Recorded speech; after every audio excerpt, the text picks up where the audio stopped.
Muy buenos días. Continuamos con el ciclo de anemias. Hoy vamos a hablar de la clasificación de las anemias. El concepto de anemia ya lo vimos en el programa anterior, pero vamos a refrescarlo por si acaso, ¿no?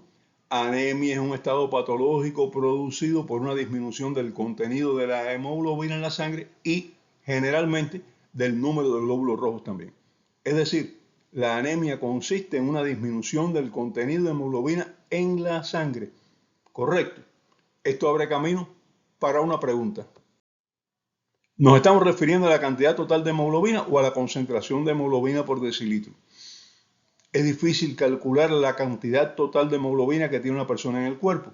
Por eso la referencia a la disminución del contenido es a la cantidad de hemoglobina por decilitro, que es lo que nosotros podemos medir. Es decir, valores inferiores a 13,5 gramos por decilitro en el hombre y a 12 gramos por decilitro en la mujer. ¿Correcto? Bueno, esa es una forma de interpretarlo, pero de hecho la disminución de hemoglobina total en el cuerpo está incluida en la definición, o al menos no está excluida de esta definición. ¿Cómo identificar la disminución de la hemoglobina corporal total en una persona con valores de hemoglobina por decilitro normales? Esto solo se puede inferir cuando la persona en cuestión ha sufrido pérdida total de sangre y no ha tenido la oportunidad de restablecer el volumen sanguíneo de forma que diluya la hemoglobina. Conclusión, en las hemorragias agudas. En la hemorragia aguda usted puede hacerle un hemograma y dice que la hemoglobina está en 14 gramos por decilitro.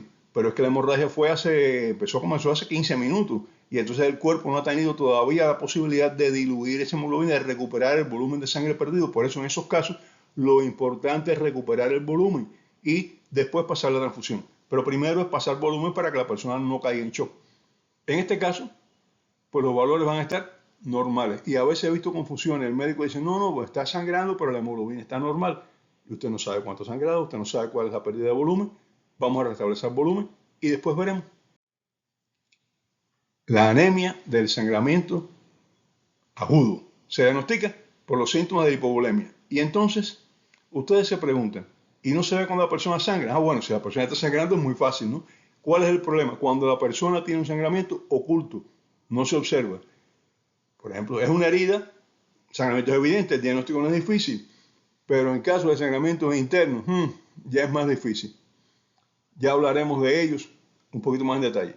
Pero solo voy a decirles que cuando el sangramiento es digestivo o intraabdominal, usted no va a salir la sangre. La hemoglobina no disminuye al inicio, pero la persona tiene síntomas de hipovolemia, tiene palidez, tiene algunos otros síntomas de hipovolemia que hablaremos de ellos y entonces se hace sospechosa la posibilidad de pérdida de sangre interna. ¿Visto el diagnóstico? Pasemos al objetivo de hoy, que es la clasificación. Vamos a hablar de tres clasificaciones aparentemente diferentes, pero realmente no son diferentes, realmente se relacionan entre ellas. Lo diferente es el criterio utilizado para clasificar la anemia, pero los grupos prácticamente son los mismos. Clasificación por el momento en que se sitúa la causa de la anemia en el ciclo vital de los eritrocitos. La más simple y útil para responder el cuándo, pero insuficiente para responder el qué. Establece tres tipos de anemia posibles. A. Las que la causa se sitúa antes de la gran fábrica de eritrocitos. O sea, la causa está antes del lugar donde se producen los eritrocitos, antes de la médula, y por eso se llaman premedulares. Son anemias en las que la deficiencia de materia prima, de cualquier materia prima, va a condicionar que la médula no pueda fabricar hematíes en la cantidad que se necesita. El proceso de producción de los eritrocitos es normal. La fábrica funciona bien, no hay problema, pero no puede producir los eritrocitos en cantidad o calidad como se necesita porque le falta materia prima. B. El defecto radica en la médula ósea, en la fábrica, ¿no? Existen los materiales necesarios, pero la médula no puede producir la cantidad de eritrocitos necesarios que, salvo la cantidad, los que ella produce son normales en todo lo demás, pero no es suficiente cantidad. Son las llamadas anemias medulares. Ya tenemos premedulares y medulares. Ahora, ¿qué es lo que viene? Las posmedulares, es lógico. Los eritrocitos se producen en cantidades normales, con una calidad presuntamente normal, pero se destruyen con gran rapidez y su vida media es menor a los 100 días mínimos normales. Ya habíamos dicho que son de 100 a 120 días. Bueno, pues entonces no llega a los 100 días. Son las anemias, ya lo dije, posmedulares. Tenemos premedulares, medulares y posmedulares. Dicen dónde está el problema, pero no dicen cómo se produce ni cuándo se produce. Ahora, la clasificación clínica, muy útil para el diagnóstico clínico y mi preferida, como es lógico, por mi especialidad, medicina interna, que es la especialidad clínica por excelencia, con perdón de las demás especialidades clínicas. En primer lugar, anemias por deficiencia de factores necesarios para la producción de los eritrocitos. Corresponden más o menos con las anemias premedulares, pero la causa puede estar en varios factores también que son posmedulares, como veremos. Las más importantes son la anemia por deficiencia de hierro y la anemia por deficiencia de vitamina B12 y ácido fólico. Hay otras, pero estas dos son de las que nos vamos a ocupar porque ellas solas prácticamente son más del 98% de las anemias de este grupo. Anemias aplásticas, el segundo grupo, o hipoplásticas, corresponden totalmente con las anemias medulares. Tercer grupo, anemias por destrucción excesiva de eritrocitos.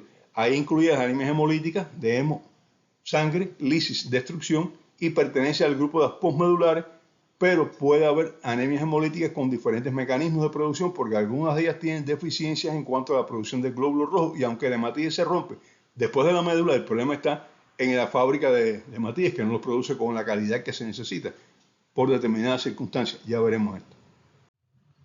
Y el cuarto grupo, anemias por pérdida aguda de sangre, son las anemias por hipovolemia, de las que ya hablábamos. Se caracterizan porque tienen síntomas y signos de pérdida de volumen de sangre, pre-shock o shock, pero puede ser que hasta la hemoglobina que se haga sea normal porque no tienen síntomas de anemia. La anemia no es la causa principal, es la causa, pero no es lo que se refleja clínicamente. La tercera clasificación es por el laboratorio, muy útil y muy utilizada y complementa a cualquiera de las dos anteriores. Ahí tenemos primero las anemias con disminución del volumen corpuscular medio del que ya habíamos hablado, es decir, los eritrocitos tienen un tamaño menor del normal. Es la llamada anemia microcítica de micro, pequeño y citocélula. Tienen además, por lo general, disminución de la cantidad total de hemoglobina en la célula, que es la hemoglobina corpuscular media. También hablamos de esto al inicio y por eso se les llama muchas veces microcíticas e hipocrómicas. Hipo bajo, cromo color. Cuidado que hay algunas microcíticas que no son hipocrómicas. Ya hablaremos de eso también. La mayoría de ellas tienen una disminución de la cantidad de hemoglobina en relación con el tamaño celular, correcto. Pero otras tienen este parámetro, es decir, la cantidad de hemoglobina dentro de límites normales. La inmensa mayoría de ellas son premedulares por déficit de hierro, pero un pequeño grupo, aquellas que cursan con la concentración hemoglóbica corpuscular normal, son hemolíticas y por tanto son postmedulares. Por eso, son grupos complementarios para unir con los demás, pero no podemos ser tan cerrados como una sola clasificación. B. Anemias con eritrocitos normales en tamaño, normocíticas, corresponden con las anemias medulares y casi todas las postmedulares también. Tercer grupo, anemias macrocíticas con un volumen corpuscular medio, o sea, con un tamaño del eritrocito muy grande, generalmente por encima de 100, entre 100 y 120, pero algunos pueden llegar hasta 130 y más también. Son anemias premedulares por deficiencia de vitamina B12 o de ácido fólico. ¿Cuál es la mejor de todas estas clasificaciones? Depende de varios factores. El médico debe manejarlas todas y relacionarlas entre ellas, pero mi criterio como internista es que la clasificación clínica debe ser la base inicial y el diagnóstico definitivo debe ser realizado apoyándonos en el laboratorio.